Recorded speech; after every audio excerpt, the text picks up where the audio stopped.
Do you hear the voices beyond the hallways? Or is it just me that hears their cries? I had an older sister when I was 4, Mila. She kept me safe from the things that creeped in the night, and she read me stories and comforted me, even when the monsters in the closet scared her too. My little sister would giggle and try in her own way to help, sharing her own stories in shadow puppets on the bedroom wall. Or wop, wop, wop, she'd babble, often skipping her idea of the storyline to talk about wolves that went, ah-woo. Our younger brother Colt slept soundly through the frightful nights, sucking his thumb and occasionally trembling in his sleep. And our older brother, Malachi, he was angry most of the time. If we were tough, brave boys, more like him, there'd be no reason to be scared. And as time went on, our older sister got her own friends that were bitter, much like our brother.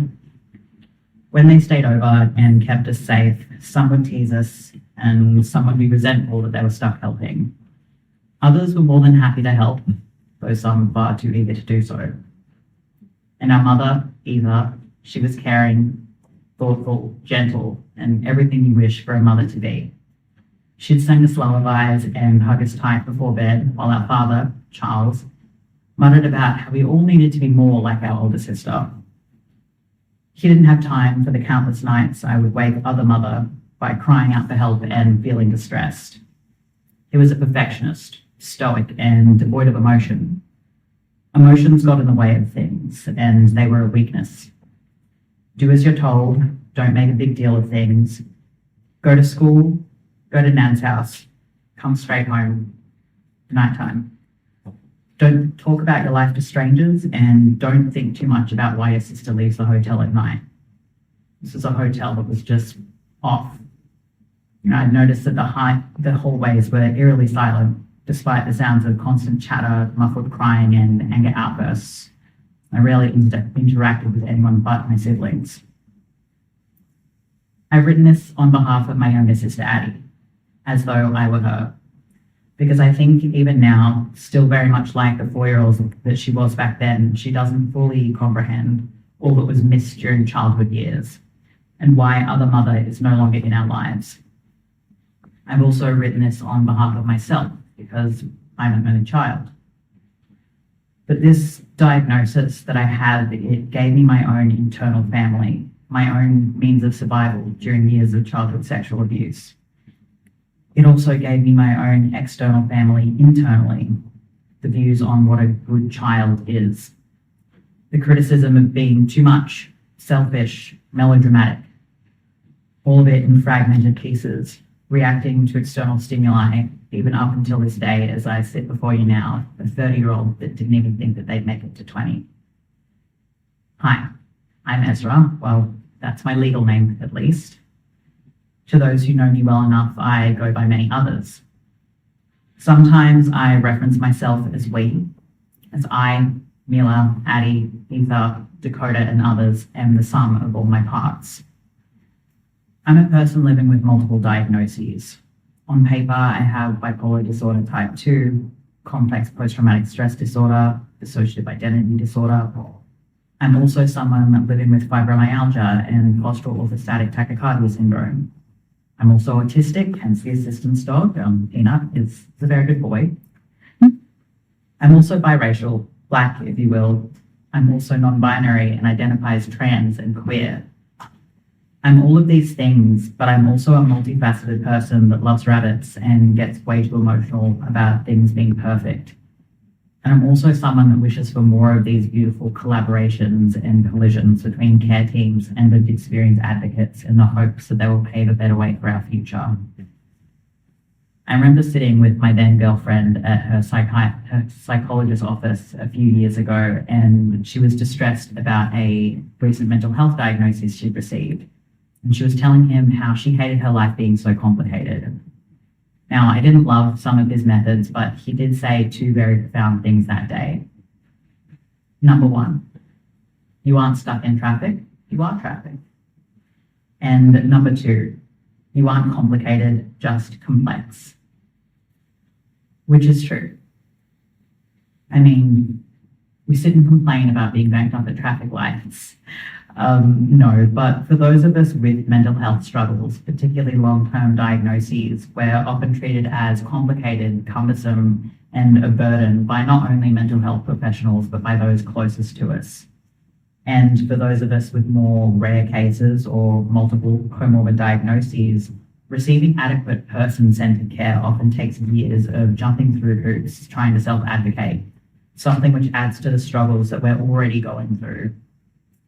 When I received the email asking if I'd be open to this speaking opportunity as a member of Lived Experience Australia, I was both shocked and honoured. And what do I know about speaking to a bunch of shrinks? My experience with psychologists, psychiatrists, and the like is always on the other side of things.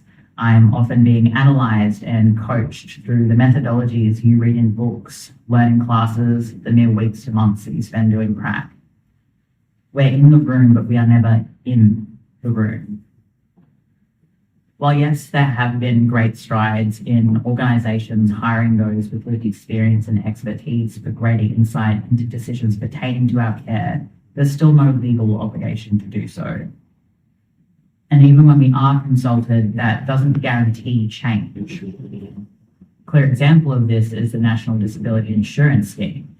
Despite having consumer advisory groups and the Independent Advisory Council, access to care for those with lifelong psychosocial disabilities is being removed nationwide, and participants are being pushed in droves into the public mental health system, a system that is not yet equipped, in my opinion, to support anything beyond textbook presentations.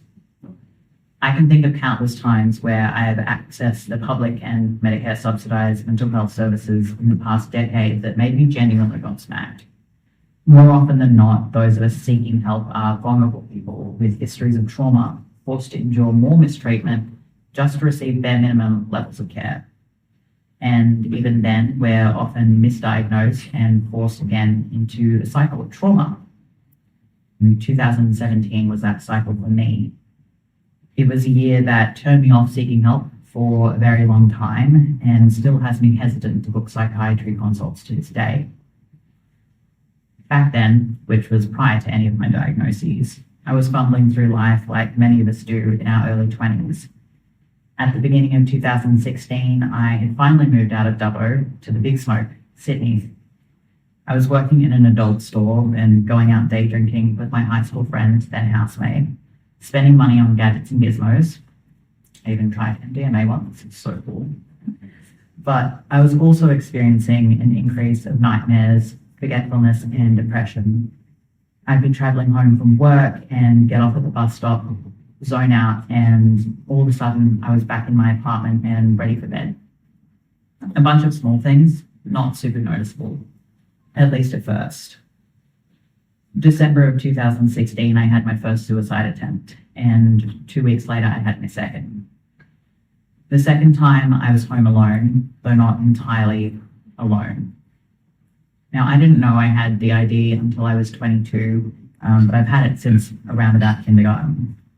And on this day, although I saw no value in my life or the world around me, Charles did. He's the one who called the ambulance, stumbled down multiple flights of stairs despite limited feeling in our legs, and he's the one that got us to hospital. We were admitted through the emergency department and put on a drip, and endured a night full of hallucinations and an angry nurse that was anything but accommodating. Do you know how humiliating it is for a nurse to force you into going into the bathroom in front of her when you are more than capable of doing so? As someone with a history of CSA, I still think about that during a hospital to this day, and I still find sirens triggering. Anyway, because I wasn't admitted directly through the psych unit, the next morning, another part or alter that felt as though everything was fine and, there was nothing to worry about, was able to discharge us from hospital. Now, by no means do I think that I should have been put on a hold had my diagnosis been known at the time, but I do want to highlight where things can start becoming complex, particularly with DID. 2 weeks after this, I was back in Dubbo. I was back in the environment that caused my CPTSD, my DID in the first place. And the following year was arguably one of the worst of my adult life. I want to go through the top 3 reasons why. Number one was my location. Over the period of 2017, I was in and out of Dubbo-based hospital's psychiatric unit due to ideation and planning. On any given day, I could be a danger to myself and not even know it. But once I was admitted, I was quiet and submissive. I flew under the radar. The Ezra that interacted with hospital staff was the people-pleasing, fawn part of me. They didn't want to be there and they wanted to be home, safe. Number two, my care team. When I disclosed the nature of the nightmares I was having to my assigned psychologist from the outpatient team and how I was confused and didn't feel safe at night considering they involved someone who was still very much a part of my life at the time, she acknowledged my concerns by asking if I believed that this person posed a current threat, to which Mila quipped, "I don't know, doubt it, I'm an adult now." And that's where her concern ended. I suppose pedophiles are no longer a danger when the victim grows out of it. Reason number three, again, my care team. There was this one time where I was making loose plans for ending my life, and younger parts that had an idea of what was going on had put together an overnight bag in the usual backpack that we took prior to leaving for our weekly appointment. Now, during this appointment with the same psychologist, one of them said I had plans to attempt again, which meant that she was obligated to take us to hospital. For safety protocol reasons, I assume, her supervisor also tagged along. At the traffic lights, he turned around to me and said, "If you were going to attempt to kill yourself, then why did you pack an overnight bag?" Clearly, I had commitment issues. Despite these being my personal stories, things like this aren't uncommon for those of us accessing the public mental health care system. Can I have a show of hands for those who know what DID is? And can I have a show of hands for those who have encountered a patient that has DID or who suspected that they may have it? And lastly, can I get a show of hands for those who have had a patient suspected to have bipolar disorder or borderline personality disorder? Thank you. Lower your hands. Research over the past decade shows that people with DID are often misdiagnosed for years, with earlier studies finding delays of up to 6 to 12 years and more recent research confirming that this diagnosis remains complex and contested. Dissociative identity disorder is frequently misdiagnosed as conditions such as PTSD, schizophrenia, depression, and borderline personality disorder. And while some of these symptoms do overlap, the lack of familiarity means that many of us slip through the cracks when seeking care, particularly when in 95% of cases, DID is covert in presentation. And even when we do receive care, the treatment is often seen as a one-size-fits-all. Fusion, as they call it, which honestly makes me think of Dragon Ball Z. Fusion is the clinical term for the process where all parts or alters form one singular personality, one normal, typical, boring human being. It's not like becoming whole again though, because for all of us, DID or otherwise, parts are separate from the beginning. But for DID, these parts don't all meld together by 7 to 9 due to trauma and the insecure attachment to the primary caregiver. So they remain fragmented and have the ability to further fragment during severe stress or additional traumas over the course of one's life. But I don't want to hame.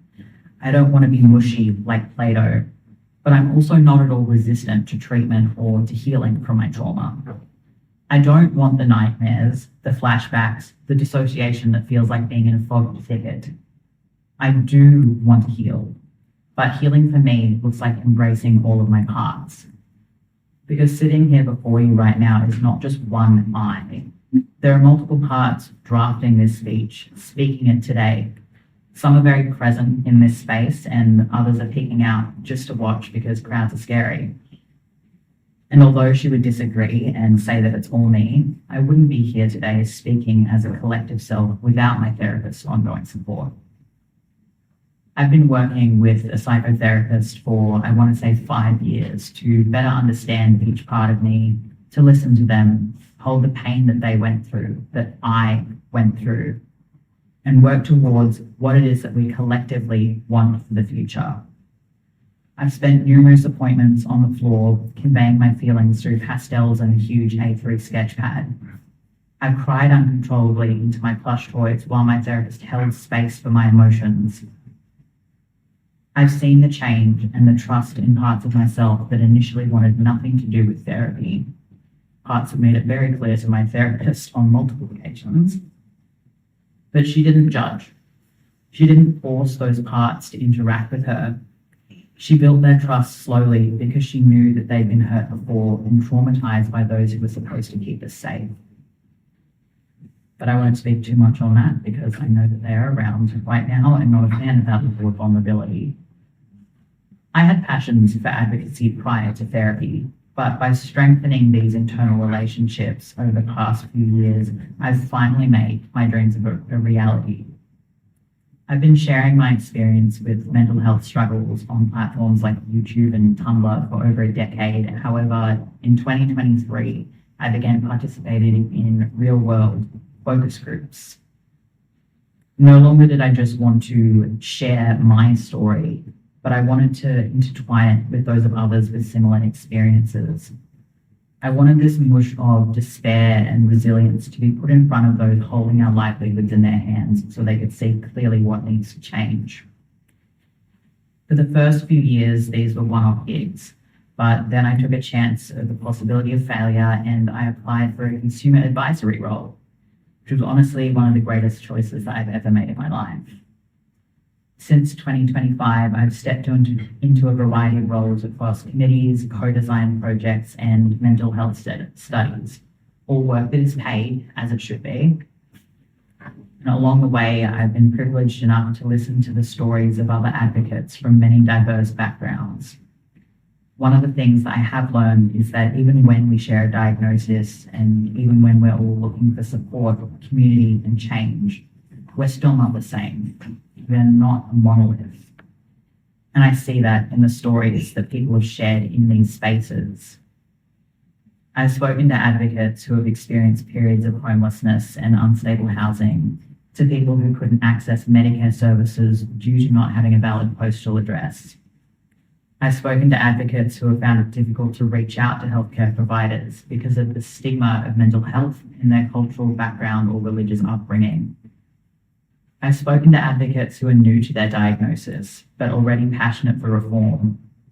And I've spoken to advocates who have been long involved in these spaces and know that there is still more work to be done.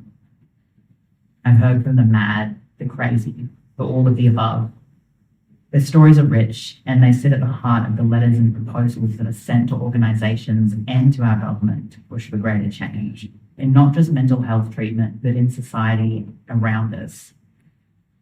We've seen this in things like the National Suicide Prevention Policy, where people with lived experience are now sitting at the table and shaping decisions that affect them. We've seen this in the Royal Commission into the Victoria's mental health system, which was shaped by thousands of lived experience submissions that led to real reform. We've seen this in national conversations around stigma, where lived experience voices continue to change how mental health is talked about, not just in services, but in schools, workplaces, and communities. And that shift from being spoken about to being listened to being collaborated with is powerful. Today we speak unapologetically as a collective self that doesn't need fusion, but cohesion, and a collective goal to heal from the atrocities that we lived through in childhood. This is my first time moving all of this out here, because even though I'm not sharing everything that lies below the surface, I have an obligation to my younger self to show her that now we are an adult, we can and we will be listened to. That even though my support network is small, it is mighty. And through opportunities like this and my other advisory positions, I can contribute to projects that will improve the support networks of others with similar experiences. I want them to feel less alone. I want them to feel that someone is in their corner fighting when they themselves cannot. There is no one-size-fits-all to recovery, nor is there one-size-fits-all to advocacy. We each bring value by sharing our stories, regardless of whether or not we are collaborating with individuals such as yourselves. And it is your role to listen to advocates like myself and clients like you have now or will be working with in the future, and to see the whole picture rather than tunnel vision on the diagnosis. We are people first that have varying symptoms that are then assigned a box with a name. To be complicated implies that there is a laundry list of problems that need fixing. It implies difficulty for the person doing the dissecting, the analysis, the individual or the team that's doing the diagnosing. Whereas to be complex implies there is an abundance of moving parts, something that is perplexing perhaps for the diagnostician, but the difficulty is for the one living with the various symptoms. It brings forth the acknowledgement of all of the puzzle pieces that make up an individual: symptoms, relationships, past, present, and future. And so, I leave you with a quote from Jamie Marich, an author, psychologist, researcher, and speaker with DID. Sharing lived experiences is how we will truly bring about the change that is needed in the fields of the helping and healing professions and ultimately in our world. We've hidden too long behind clinical jargon, myths, and fear of our body-mind systems. And now, as so much of the world adapts to change, is as good a time as any to make this vital and necessary shift.